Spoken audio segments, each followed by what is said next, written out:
الحمد لله والصلاة والسلام على سيدنا محمد وعلى آله وأصحابه أجمعين.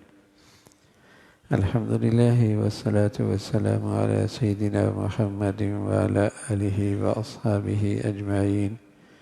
أما بعد فأعوذ بالله من الشيطان الرجيم. بسم الله الرحمن الرحيم. وأنكحوا الأيام منكم والصالحين من عبادكم وإمائكم إن يكونوا فقراء يغنيهم الله من فضله. صدق الله العظيم. اللهم صل على سيدنا محمد وعلى آل سيدنا محمد وبارك وسلم. اللهم صل على سيدنا محمد النبي الأمي وعلى آله وأصحابه وسلم. میرے معزز مسلمان بزرگوں، عزیز بھائیوں اور امت مسلمہ کی مقدس ماں اور بہنوں، اللہ تعالیٰ کا بے شمار انعامات کا سلسلہ ہے اور بہت بڑی نعمت ہے کہ اللہ نے ہمیں اسلام کی دولت عطا فرمائی. اننی من المسلمین ہمارے لیے اعزاز اور فخر کی بات ہے کہ اللہ نے ہمیں مسلمان بنایا. مسلمان حقیقت میں وہ ہوتا ہے جو اپنی پوری زندگی میں اللہ تعالیٰ کی فرما برداری کرتا ہے. اپنی پوری زندگی میں اللہ تعالیٰ کی مان کے چلتا ہے. وہ مسلمان حقیقی معنی میں ہوتا ہے جو اپنی نماز سے لے کر، اپنی عبادات سے لے کر، اپنی معاشرت اور معاملات سے لے کر، اپنی غمی خوشیوں میں بھی اپنے اللہ کی مانتا ہے اور اس کے حکم کے سامنے سر خم تسلیم کرتا ہے.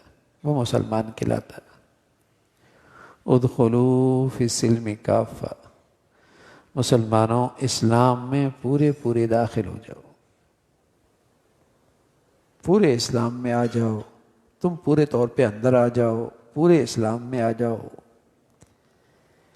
ایک پاؤں مسجد میں ہو،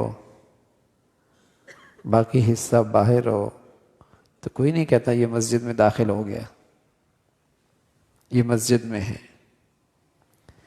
پورا اندر آئے گا تو کہے گا مسجد میں آ گیا. اسی طرح پوری زندگی کے ساتھ اسلام میں آ جاؤ. کوئی چیز اس سے استثناء نہیں ہے کہ یہ چیز تو میں نے برادری کے مطابق کرنی ہے، یہ تو میں نے سوسائٹی کے مطابق کرنی ہے، یہ تو زمانے کے لحاظ سے کرنا ہے. بھئی ہم تو مسلمان ہیں. مسلمان تو اللہ کی فرما برداری کے ساتھ اپنی زندگی گزارتا ہے. اور حقیقی معنی میں مسلمان وہ ہوتا ہے جو پورے طور پہ اسلام میں آ جائے.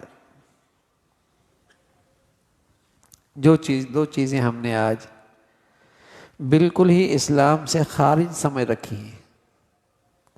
ایک کھانا، دوسرا شادی.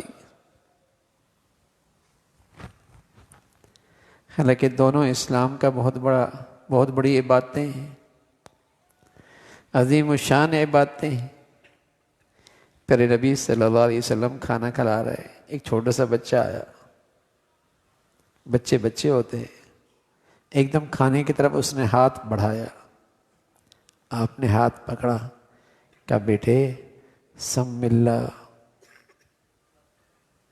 کل بیمینک وکل مما یلیک. بیٹے اللہ کا تو نام لو، دائیں ہاتھ سے کھاؤ، اپنے سامنے سے کھاؤ.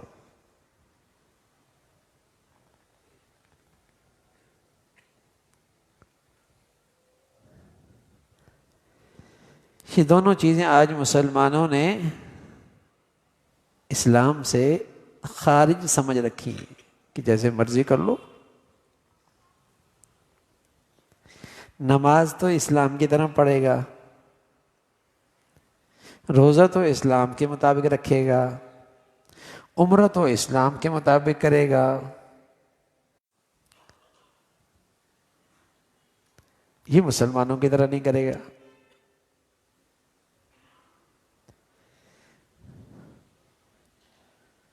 اور صرف یہ کہ نہیں کرے گا اس کو غلط سمجھتا بھی نہیں ہے. ذہنیت یہ ہے کہ یہ جیسے مرضی کرنی، یہ نماز جیسے مرضی پڑھ لو،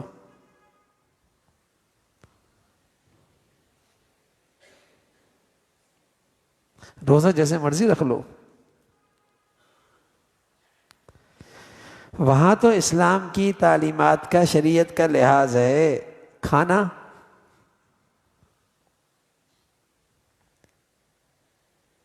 اس میں اسلام کی تعلیمات بھی تو ہیں. کھانا کیسے کھاتے، شادی کیسے کرتے ہیں،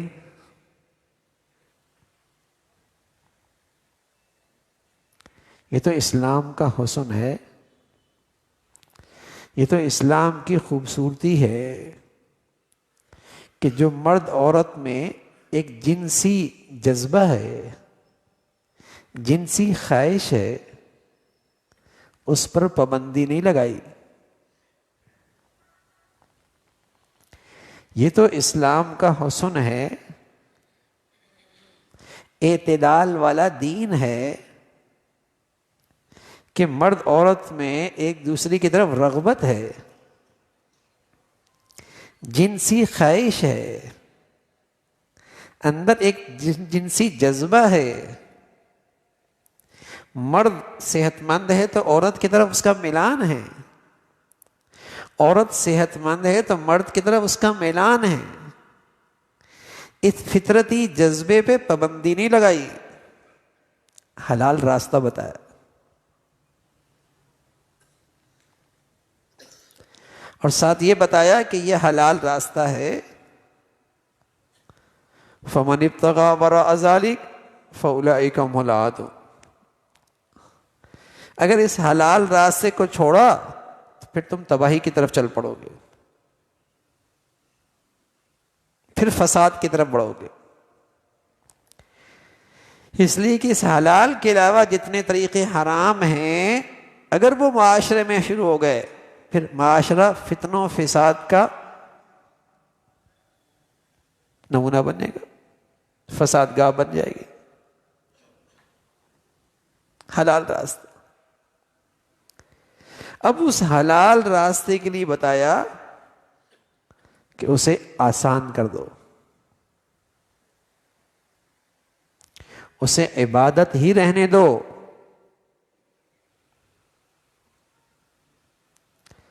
اسے عبادت ہی رہنے دو، اسے آسان ہی رہنے دو. طواف کوئی کر رہا ہو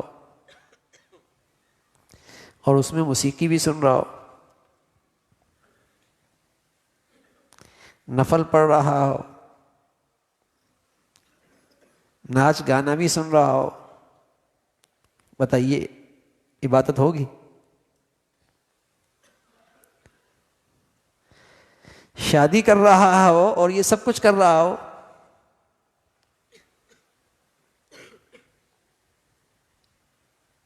اس کی برائی کا تو احساس ہی نہیں ہوتا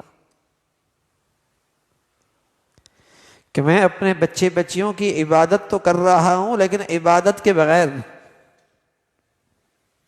بلکہ گناہوں کی نحوست کے ساتھ. کیونکہ اس کے عبادت کا تصور ذہنوں سے مٹ گیا.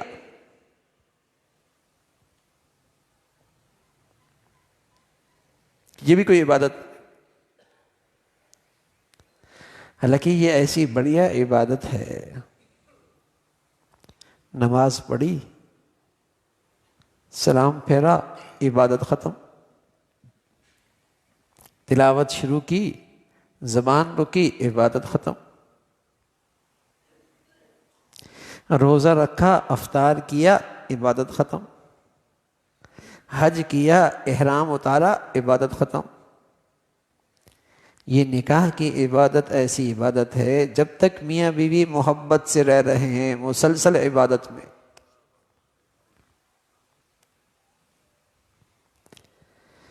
لیکن آج مسلمان کہلانے والے اس عبادت کے ساتھ کیا سلوک کر رہے ہیں؟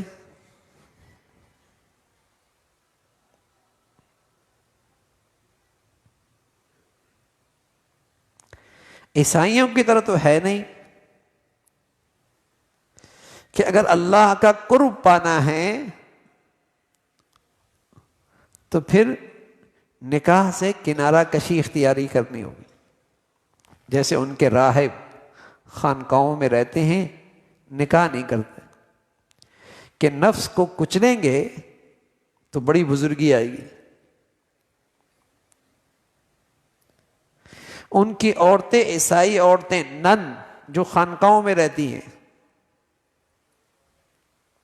نکاح نہیں کرتے، اللہ کا قرب پا لیں گے. یہ تو فطرت کے خلاف ہے. تو شیطان نے انہیں اور آگے بڑھایا کہ ایک کمرے میں رہو، نفس پر اور زیادہ مجاہدہ آئے گا، رہبانیت ترقی کرے گی. پھر اور ایک سبق پڑھایا، ایک بستر پہ رہو، جب اپنے نفس پہ قابو پاؤ گے اور رہبانیت آئے گی. اور آہستہ آہستہ ان کی وہ خانقاہیں فحاشی کے اڈے بن گئے. غیر فطرتی طریقہ. اسلام نے تو اس فطرتی جذبے پہ پابندی نہیں لگائی، حلال راستہ بتایا اور اسے عبادت قرار دیا.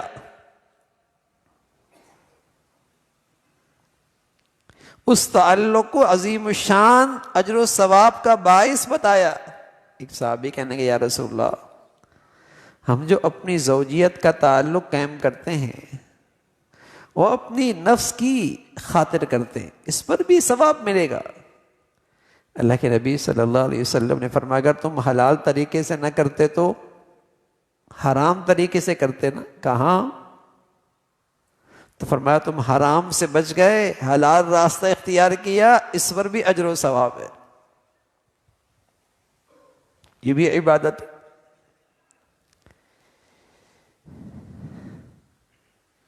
فطرتی راستہ. لیکن بتایا ہے کہ یہ عبادت ہے، عظیم الشان عبادت. اسے گناہوں سے آلودہ نہ کرنا.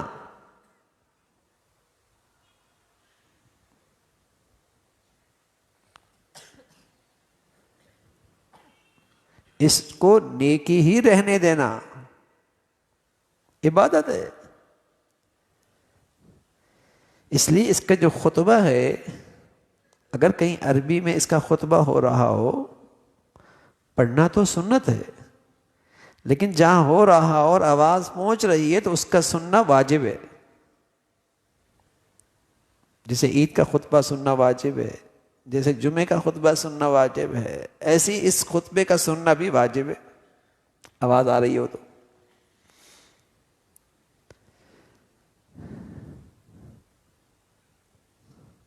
پڑھنا واجب نہیں، سنت ہے. سننا واجب ہے اس کے احترام میں. تو عبادت ہے. جن کے لیے یہ عمل ہو رہا ہے، جو اس مجلس میں شریک ہیں، سب کی عبادت.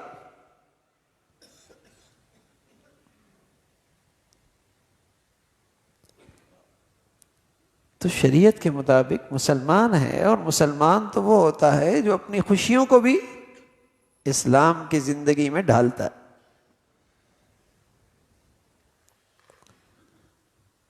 اور دوسرا آپ علیہ الصلوۃ والسلام نے فرمایا کہ یہ آسان راستہ ہے، اسے آسان رہنے دو. فطرتی جذبہ ہے، مرد عورت کی فطرتی ضرورت ہے، معاشرے کے ہر فرد کی ضرورت ہے. اس لیے شریعت نے اس پر کوئی اسے مہنگا نہیں کیا. شریعت نے اسے مہنگا نہیں کیا. لیکن آج ہمارے معاشرے اور سوسائٹی نے اسے بہت مہنگا کر دیا، بہت ہی مہنگا کر دیا.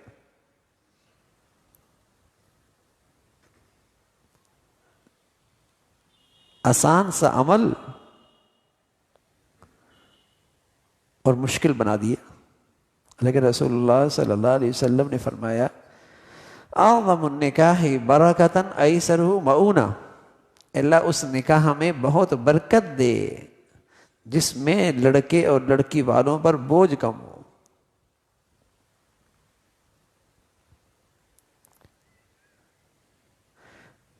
نہ لڑکی والے پر جہیز کی بوجھ اور نہ لڑکے والے پر مختلف تقریبات کا بوجھ،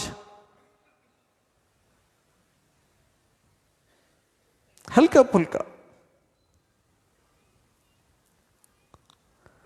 اللہ کے نبی صلی اللہ علیہ وسلم کے بہت چہیتے ایک صحابی تھے، انصاری صحابی، جابر رضی اللہ تعالیٰ عنہ،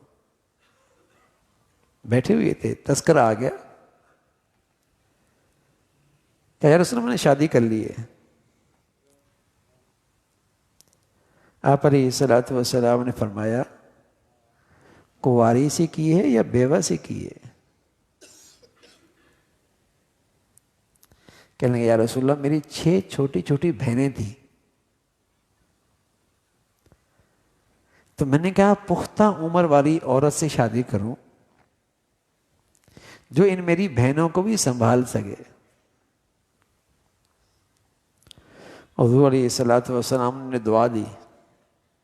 اب انصاری ہیں، چہیتے ہیں، مدینہ میں رہتے ہیں، خبر ہی کوئی نہیں ہوئی، آپ نے بھی شکایت نہیں کی،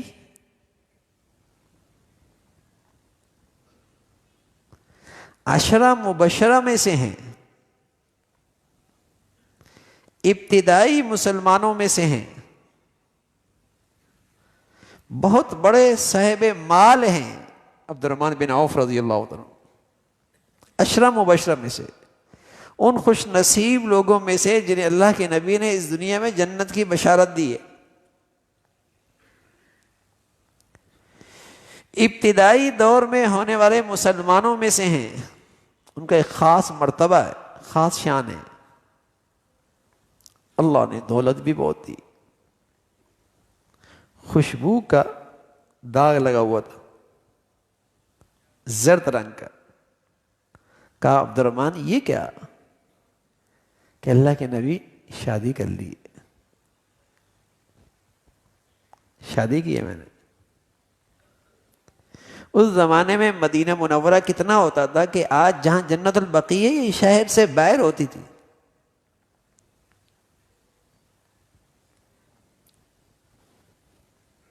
چھوٹا سا مدینہ منورہ۔ پیارے رسول صلی اللہ علیہ وسلم نے اپنے طرز عمل سے بتایا کہ یہ ایک عمل ہے جو فطرتی ضرورت ہے، غریب کی بھی ضرورت ہے۔ معاشرے میں ہر قسم کے لوگ بستے ہیں، سب کی فطرتی ضرورت ہے، اسے مہنگا نہ کرو، اسے مشکل نہ بناؤ، اسے رسموں کی زنجیروں میں نہ جکڑو، حرام کے راستے چوپٹ کھل جائیں گے۔ اللہ نے دولت دی ہے، بچی کو دے دو، اپنی ضرورتوں میں خرچ کر لے گی۔ اللہ نے دولت دی ہے، بیٹے کو دے دو، ضرورتوں میں کام آئیں گے۔ کیوں رسم و رواج کو زندہ کرنے کے لیے مال بھی ضائع کرتے ہو، اللہ تعالیٰ کو بھی ناراض کرتے ہو؟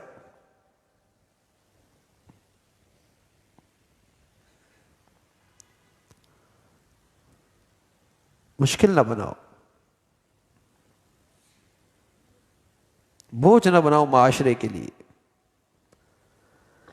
ہمیں یہ بات سن کر خوشی ہوتی ہے کہ اللہ نے اسے بہت دولت دی ہے، ہر سال عمرہ کرتا ہے، ہر سال حج کرتا ہے، ہر سال اعتکاف مسجد نبوی میں کرتے ہیں۔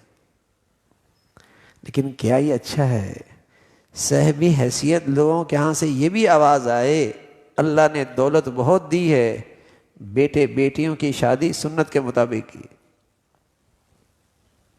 یہ آواز نہیں آتی۔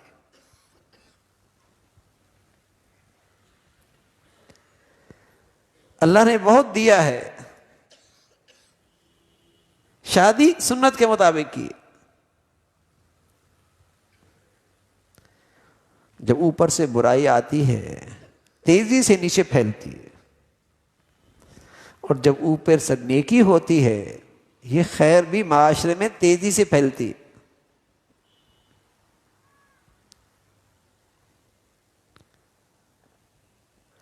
معاشی حالات اچھے نہیں ہیں، لیکن جوڑو پہننا ہے برانڈ ہو اور ایک ہی مرتبہ پہننا ہے، حلال ہے، ریاکاری ہے، نام و نمود ہے، صرف نمائش کے لیے ہے، اپنی راحت کے لیے نہیں ہے۔ راحت کے لیے اور ہی تو روز پہنتے ہیں۔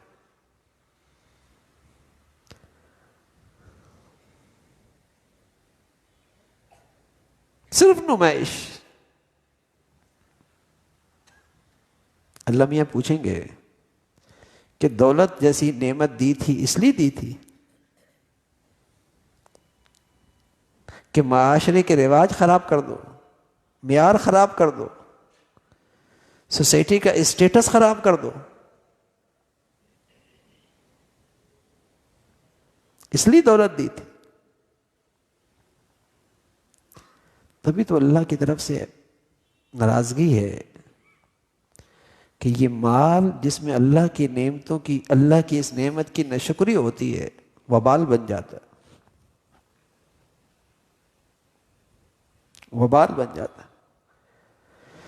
آپ سارے جھگڑوں کے پیچھے دیکھیں گے زن، زر، زمین،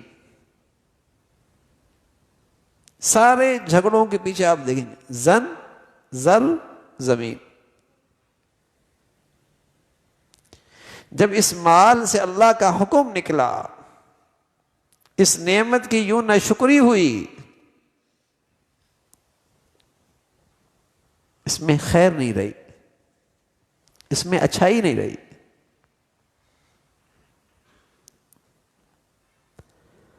تو اللہ تعالیٰ نے مال دیا ہے، لیکن اپنی خوشیوں میں بھی اللہ کا دین زندہ کرے۔ یہ عبد الرحمن بن عوف رضی اللہ عنہ، سبحان اللہ، گرمیوں میں شام سے مال آتا تھا، اونٹوں کی قطار ہوتی تھی حد نظر تک۔ سردیوں میں یمن سے مال آتا تھا، اونٹوں کی قطار ہوتی تھی حد نظر تک۔ سخی کتنے تھے؟ سبحان اللہ۔ فرمایا حدیبیہ میں کتنے لوگ شریک تھے، احد اور بدر میں کتنے لوگ شریک تھے، ان کے فرشتے بنائی ہوتی تھی، اشرفیوں کے ڈھیر لگتے تھے، ایک طرف والا دوسری طرف کو دیکھ نہیں پاتا تھا، لیکن پیمانہ منگواتے، سب کے گھروں میں پہنچاتے، شام تک سارا ڈھیر ختم ہو جایا کرتا تھا۔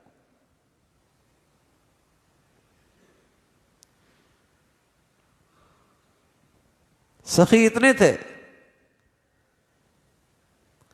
لیکن اللہ نے مال بھی دیا تھا، عقل بھی دی تھی کہ اس مال کو خرچ کہاں کرنا، اس مال کا صحیح مصرف کیا ہے۔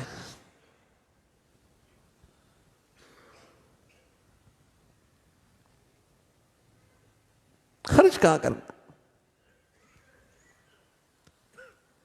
تو یہ عظیم الشان عبادت ہے۔ شادیوں کا موسم ہے، شادیاں ہوں لیکن اللہ سے ڈرے بھی تو صحیح۔ سارے ہندوانہ رواج، عیسائیوں کے طور طریقے ہمارے خوشیوں میں نظر آتے ہیں۔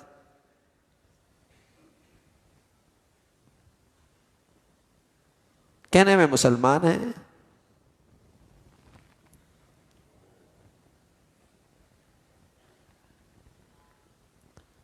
ایک تقریب ہے بس ولیمے کی، بس اب تو شادی سے پہلے، نکاح سے پہلے منگنے کی الگ ہے، انگوٹھی پلانے کی الگ ہے، گھڑی پہنانے کی الگ ہے، اور نہ جانے اور کون سی ہے. پھر نکاح کی الگ ہے، پھر نکاح کے بعد رخصتی سے پہلے پتہ نہیں کتنی تقریبیں ہیں، پھر ہر دفعہ ایک نیا جوڑا ہے. آج اس کلر کی تقریب ہے،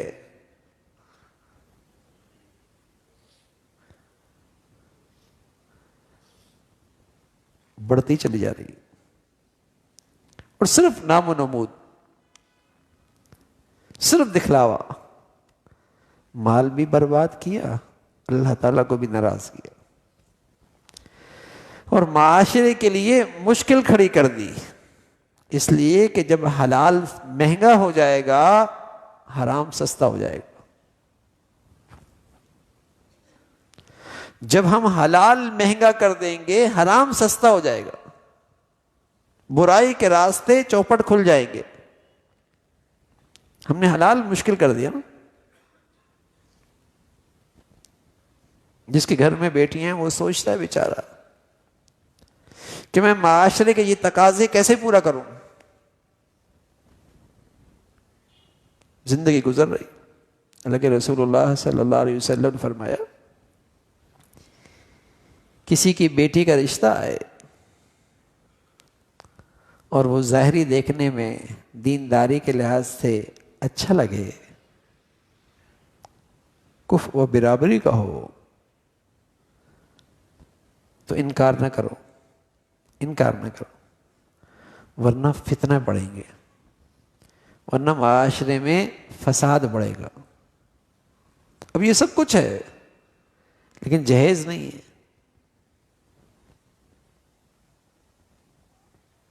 کہتے ہیں پاؤں پہ نہیں کھڑے ہوئے،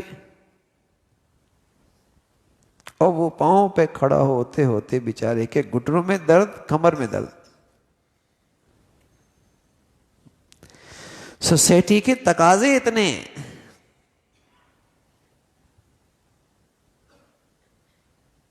حلال مشکل ہو گیا، حرام کے راستے.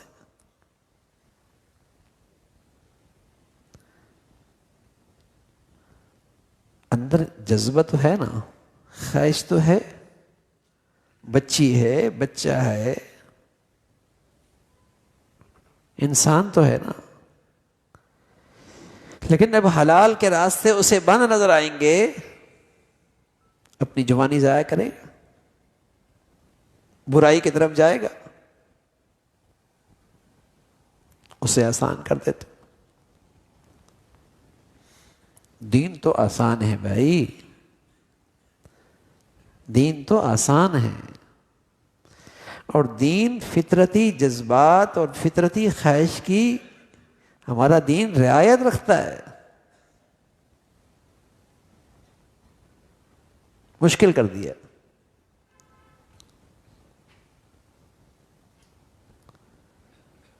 تو یہ کھانا ہے، یہ نکاح ہے، یہ شادی ہے، یہ عبادت ہے.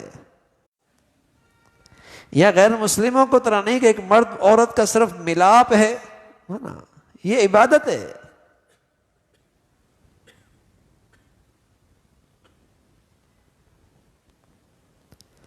ازواجا لتسکنوا الیہا وجعل بینکم مودۃ ورحمہ. یہ اللہ کی قدرت ہے کہ بس اوقات زندگی بھر ایک دوسرے کو نہیں دیکھا ہوتا، ملاقات نہیں ہوئی ہوتی، بات چیت نہیں ہوئی ہوتی. اس میں اللہ کا حکم آ جاتا ہے، نکاح. اس میں عبادت آ جاتی ہے نکاح کی.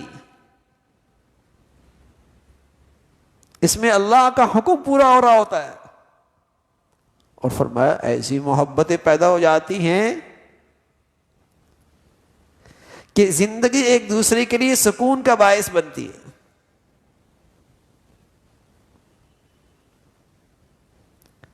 ایک دوسرے کے لیے راحت کا باعث بنتی ہیں. اللہ کا حکم بیچ میں آ گیا. جب تک جوانی ہے یہ محبت سے ایک دوسرے کو سکون کا باعث بنتے ہیں، اور جب بڑھاپے میں جاتے ہیں تو یہ محبت شفقت سے بدل جاتی ہے، تو یہ شفقت ایک دوسرے کے لیے راحت کا باعث بنتے ہیں. زندگی ساری کی ساری مسلمانی ازواجی رشتے میں محبت اور شفقت کے پرائے میں گزرتی.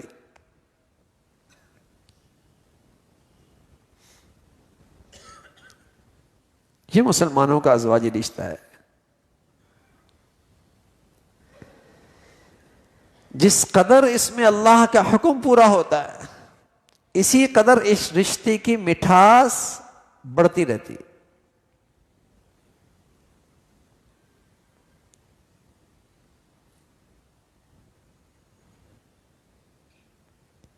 جس طرح اطباء مختلف جڑی بوٹیوں کی تاثیر بتاتے ہیں، اس میں یہ تاثیر، اس میں یہ تاثیر، اس کا یہ فائدہ، وہ اپنے تجربے کی بنیاد پر بتاتے ہیں. لیکن اللہ تعالیٰ اپنے علم، اپنے قدرت سے بتاتے ہیں کہ جب نیکی کی زندگی اس رشتے میں ہوتی ہے اور یہ رشتہ نیکی کی زندگی پہ کھڑا ہوتا ہے، اس نیکی کی زندگی کی تاثیر ہے کہ یہ حلال محبتیں بڑھتی رہتی ہیں.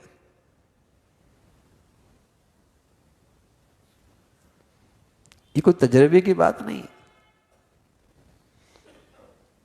یہ وحی کی بات ہے کہ جب یہ زندگی نیکی کی زندگی پہ کھڑی ہوتی ہے کہ شوہر اللہ کا حکم پورا کر رہا ہوتا ہے، بیوی بھی اللہ کا حکم پورا کر رہی ہوتی ہے، اس رشتے میں ان دونوں کو اللہ کا لحاظ ہوتا ہے ایک دوسرے کے حقوق ادا کرنے میں،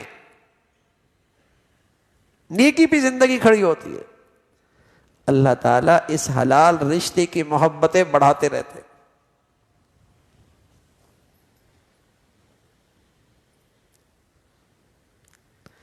اور جن رشتوں سے اللہ کی فرما برداری چلی جاتی ہے، قسم خدا کی ان رشتوں سے محبتیں بھی چلی جاتی ہیں.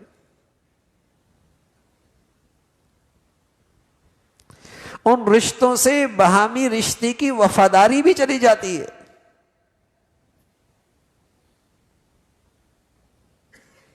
سکون نہیں رہتا،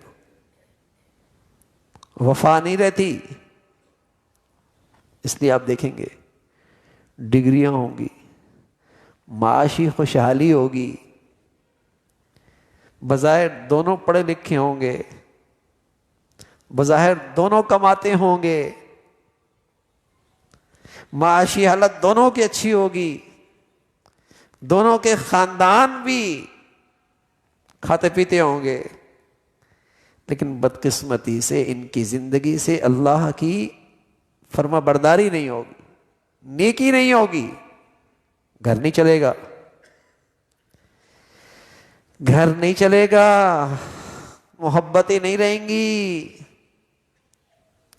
اس رشتے میں محبتیں نہیں رہیں گی.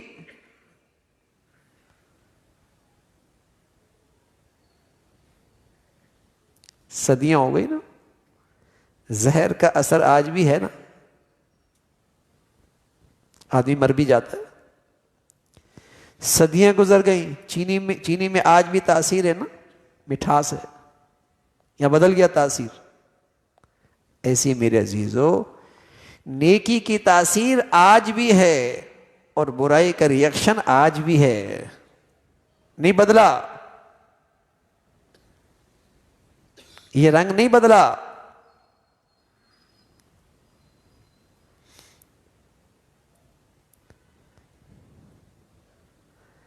تو نکاح ایک خوبصورت عبادت ہے،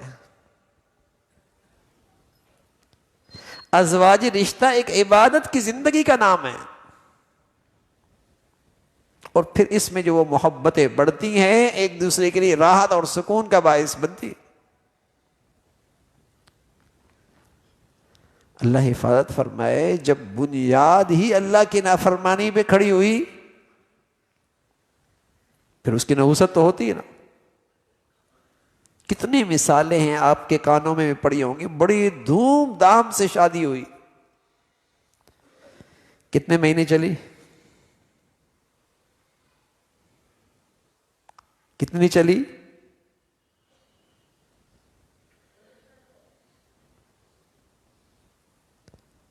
نحوست ہوتی ہے. تو اللہ تعالیٰ کی فرما برداری کے ساتھ ازواجی رشتے کا سفر چلتا ہے، تو یہ عبادت ہے. اور مسلمانوں کو یہ نکاح، یہ شادی عبادت کے طور پہ کرنی چاہیے. پھر اس میں شرکت بھی عبادت. اب ہوتی تو اللہ کی نافرمانیوں کی تقریب ہے، کہتے ہیں نہیں جائیں گے تو خاندان ہے ناراض ہو جائے گا. خاندان کا بھی تو خیال رکھنا چاہیے نا. تو آپ بھی تو اس خاندان کے حصے ہیں، انہیں آپ کا لحاظ کیوں نہیں ہے؟ صرف آپ ہی کو لحاظ ہے.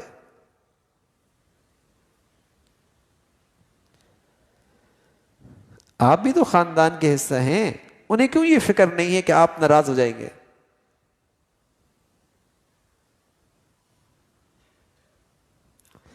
انہیں یہ کیوں احساس نہیں ہے کہ اللہ کی نافرمانی پہ بلاؤں گا تو ناراض ہو جائیں گے؟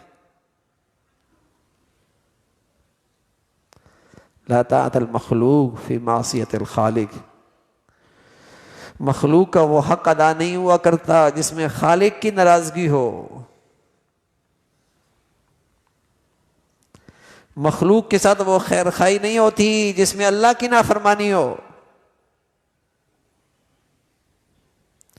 وہ رشتہ داری نبھانا نہیں ہوتا جس میں اللہ کی فرما نافرمانی ہو. وہ رشتہ داری نبھانا نہیں ہوتی.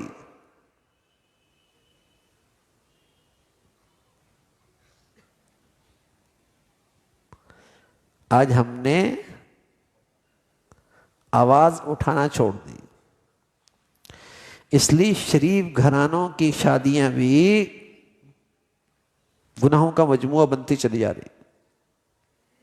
جن گھروں میں خاندانوں میں تصور نہیں تھا، ان کی جوان بیٹیاں بھی تقریبات میں ناچ رہی ہوتی ہیں جس کا تصور بھی نہیں تھا.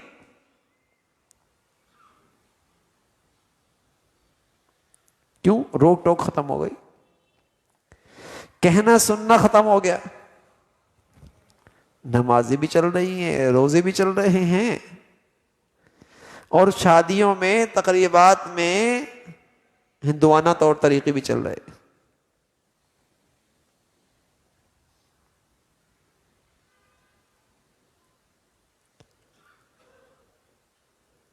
تو یہ عبادت ہے. مسلمان اس کو عبادت کے طور پہ کرتا ہے اور اس کی اپنی برکتیں ہیں.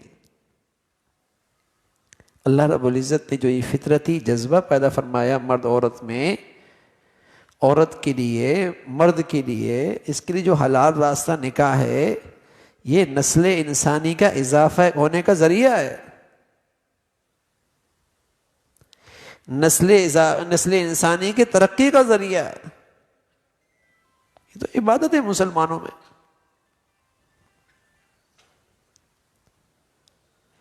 اور اس رشتے کی، آپس کی وفاداری، آپس کا قرب اتنا اعلیٰ ہے کہ بتایا کہ جیسے جسم اور لباس کے درمیان کوئی فاصلہ نہیں، اسی طرح مرد عورت کا آپس کا تعلق بھی ایک دوسرے کے لیے لباس کے مانند ہے. ہن لباس لکم وانتم لباس لہم. مرد عورت کے لیے لباس، عورت مرد کے لیے لباس. جیسے جسم اور لباس کے درمیان فاصلہ کوئی نہیں، ان کی زندگی بھی آپس میں اتنی قریب کی ہوتی. پھر لباس میں خوبی ہے کہ اگر جسم میں کوئی داغ دھبا ہو تو لباس اسے چھپا دیتا ہے اور اس کو زینت بخشتا ہے. تو مرد عورت کا جو تعلق ہے یہ ایسا خوبصورت ہے کہ اگر مرد عورت میں کوئی کمی ہے، خامی ہے، تو مرد وہ مرد ہے جو اپنے عورت کی اس خامی کو چھپا لیتا ہے، اور عورت وہ عورت ہے جو اپنے مرد کی خامی کو چھپا لیتی ہے اور ان کی زندگی کے لیے زینت کا باعث بنتی. ایسا رشتہ ہے، زینت کا باعث ایک دوسرے کے لیے. کون ایسا ہے جس میں کمی نہ ہو؟ ایک اللہ کے حبیب ہیں بس. باقی تو ہر انسان میں کچھ چیزیں کم ہوتی ہیں، لیکن یہ ازواجی رشتہ اس کی کمیوں پہ پردہ ڈال دیتا ہے اور اس کی زندگی کو خوبصورت بنا دیتا ہے، زینت بخشتا ہے.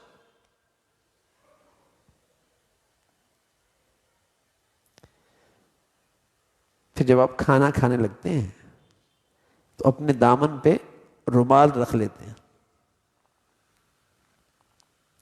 اور اپنے آستینے اوپر کر لیتے ہیں تاکہ سالن کا دھبا نہ گرے، سالن نہ لگے. تو فرمایا میاں بیوی کی زندگی ایک دوسرے کے لیے لباس ہیں، محتاط رہنا، کبھی تمہارے اس لباس میں بدگمانی کا داغ نہ لگے.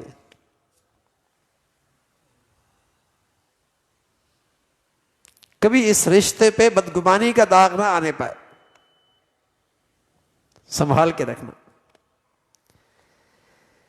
تم ایسا کام کرنا ہی نہیں کہ بدگمانی ہونے لگے، تم اس جگہ کھڑے ہی نہ ہونا کہ بدگمانی پڑے.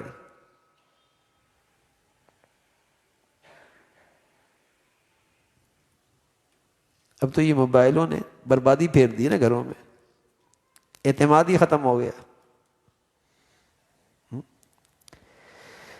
اس مقدس اور پاکیزہ رشتے میں بدگمانی کا داغ لگ جائے زندگی عذاب ہو جاتی ہے. یہ تو عبادت کا رشتہ ہے، مقدس رشتہ ہے، باہمی اعتماد کا رشتہ ہے، اور یہ رشتہ ایک دوسرے کے لیے سکون اور راحت کا باعث. ازواجا لتسکنوا الیہا. تو میرے عزیزو، مسلمانوں میں خوشیاں بھی اسلام کے مطابق ہوا کرتی ہیں، ان کی شادیاں بھی اسلام کے مطابق ہوا کرتی ہیں، ان کے کھانے پینے کے طور طریقے بھی مسلمانوں کے سے ہوا کرتے ہیں. مسلمان بھیکاری قوم نہیں کہ زندگی کے طور طریقے غیروں سے بھیک مانگے، رہن سہن کے طریقوں میں غیروں کی نقالی کرے، اپنی شادیوں میں ہندوؤں کے یہاں سے بھیکاری بنے. یہ خوددار قوم تھی. اسے تو اپنے نبی کے در سے بہت کچھ ملا تھا.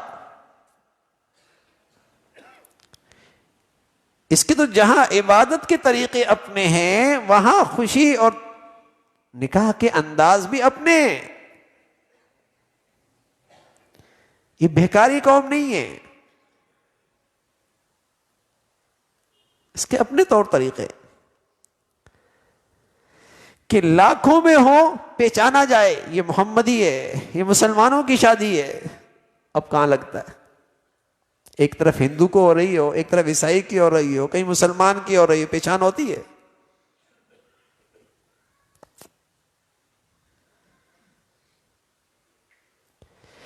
کیونکہ ان چیزوں کو آج مسلمانوں نے دین سے خارج سمجھ رکھا ہے.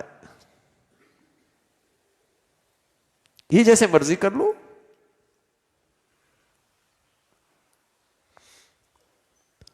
تو یہ بھی بڑھیا عبادت ہے میرے عزیزو. پھر اس میں پیسہ خرچ کرنا، وقت لگانا، مشقت اٹھانا، اس پر بھی اجر و ثواب ہے.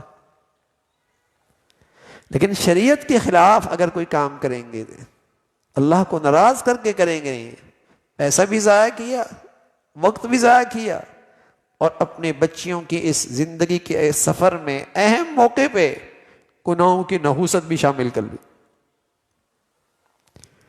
گناہوں کی نحوست بھی شامل کر لی.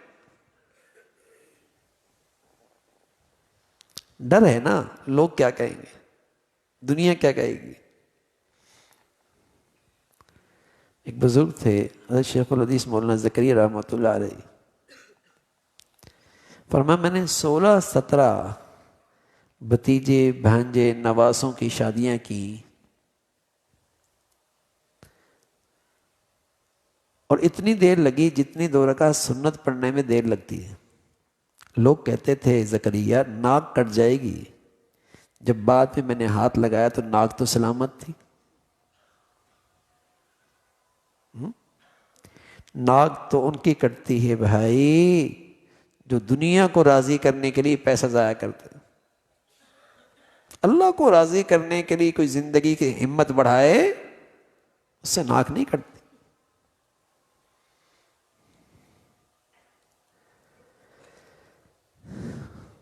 اس میں تو برکتیں ہوتی ہیں. اللہ تعالی ہمیں بھائی اپنی خوشیوں کے اندر بھی اور اپنی نکاح اور ان کی تقریبات میں بھی اپنے نبی کے طور طریقے زندہ کرنے کی توفیق عطا فرمائے. اللہم لک الحمد کلو ولک الشکر کلو. اللہم لک الحمد کلو ولک الشکر کلو. اللہم اعنا علی ذکرک و شکرک و حسن عبادتک. سبحان اللہ و بحمدہ سبحان اللہ العظیم عدد خلقہ وزنۃ عرشہ ورضا نفسہ ومداد کلماتہ. اللہم لا نحصی ثناء علیک انت کما اثنیت علی نفسک. اللہم اعنا علی ذکرک و شکرک و حسن عبادتک. یا ارحم الراحمین ہم سب کی کمیاں کمزوریاں گناہوں کو اپنی رحمت سے معاف فرما دے. مولا ہماری خلوتیں تنہائیاں اے مولا کریم جان کے یا بھول کے جو بھی کوتاہیاں ہوئیں اپنی رحمت سے معاف فرما دے. مولا ہم سبھی کو اپنے فرما بردار بندوں میں شامل فرما. اے مولا کریم ہمیں نیکی اور تقوی کی زندگی عطا فرما. گناہوں کی نحوستوں سے گندگیوں سے ہم سب کی حفاظت فرما. یا ارحم الراحمین ہمیشہ حلال عطا فرما برکت والا عطا فرما. ہمارے بچے بچیوں کو بھی حرام سے محفوظ فرما. یا ارحم الراحمین تمام حاضرین سامعین سامعات کی تمام جائز حاجات کو پورا فرما. مشکلات کو آسان فرما. پریشانیوں کو ختم فرما. موذی امراض سے ہسپتالوں کی زندگی سے محفوظ فرما. اے مولا کریم اپنے فضل سے اپنے کرم سے ہر ماں باپ کو اپنے بچے بچیوں میں خوشیاں نصیب فرما. جو بچیاں گھروں میں ہیں مولا ان کے لیے نیک صالح رشتوں کا انتظام فرما. جو بچیاں گھروں میں جا چکی ان کے گھروں کو محبت اور تقوی سے آباد فرما. مولا ہمارے گھروں کو بے سکونی سے محفوظ فرما. ٹوٹ پھوٹ سے محفوظ فرما.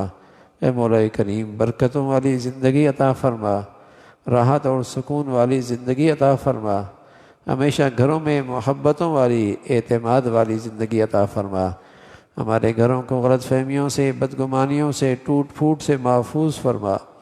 یا ارحم الراحمین ہم سب کی دنیا بھی اچھی فرما. کل قیامت میں اپنے اچھوں میں نیک لوگوں میں شامل فرما. اپنے فضل سے مولا کریم اپنے کرم سے پوری امت مسلمہ کے حال پہ رحم فرما. اہل اسلام کو نیک صالح قیادت نصیب فرما. ظالموں سے بے دینوں سے جہلاء سے اس امت کو نجات نصیب فرما. یا ارحم الراحمین دنیا بھر کے مظلوم مسلمانوں کی مدد اور نصرت فرما. غزہ اور فلسطین کے مسلمان قبلہ اول کی حفاظت میں قربانیاں شہادتیں پیش کر رہے مولا اپنے قرب کا اعلیٰ درجہ نصیب فرما. ان کے دلوں میں سکینہ نازل فرما. اے مولا کریم غزہ کی سرزمین پر اپنے قدرت کے عجائبات دکھا. یا ارحم الراحمین ان کے مظلوموں کی مدد کی نصرت کی شکلیں پیدا فرما. اے مولا کریم اپنے فضل سے اپنے کرم سے شام کے مسلمانوں کی فتوحات اے مولا کریم غزہ کے مسلمانوں کے لیے آسانی کا باعث بنا. قبل اول کی حفاظت کا ذریعہ بنا. اور شام کے مسلمانوں کو مولا کریم آپس میں اتفاق عطا فرما. ہر قسم کے افتراق سے انتشار سے اور ہر قسم کے ظالموں کی سازشوں سے ان کی حفاظت فرما. یا ارحم الراحمین پوری امت مسلمہ کے حال پہ رحم فرما. ہمارے ملک کو سلامتی عطا فرما. یا نیکی کی اور خیر کی اور تعمیر کی قوتوں کو غلبہ نصیب فرما.